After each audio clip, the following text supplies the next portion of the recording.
Hello guys, mayroon tayong coffee jelly nga palamig.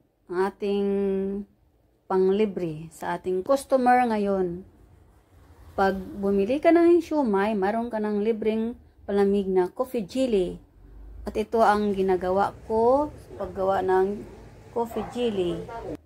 At ito ang mga ingredients. Lagyan ko ng 2 litro nga tubig, saka 2 sachet na stick na Nescafe, at nilagay ko sa tubig at hinalo-halo muna natin guys. At pagkatapos 2 cup na white sugar ang ating nilagay at hinalo-halo lang natin. Pagkatapos nilagay natin ang 2 ka can nga ipap at 1 can nga condensed milk para siya matamis, malinamnam ang ating coffee jelly na palamig. Pagkatapos ang niluto ko nga coffee jelly nga gelatin, at nilagay ko na ang ating coffee jelly nga gelatin.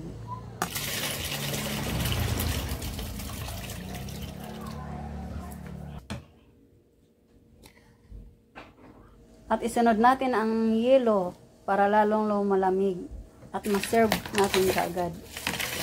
At halo-haloin.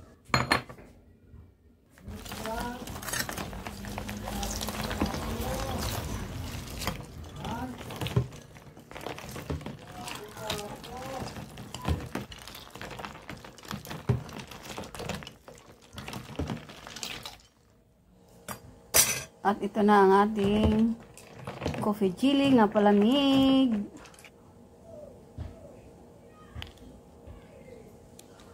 Mayroong yelo.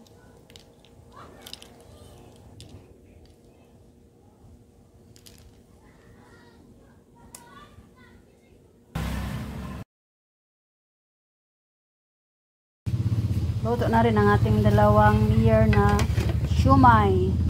First customer. May paaman nga palamig. Thank you. Hindi siya tinipid. Yes. Super namin. I love it. Thank you for watching. Please subscribe my YouTube channel, Annabelle Vlog.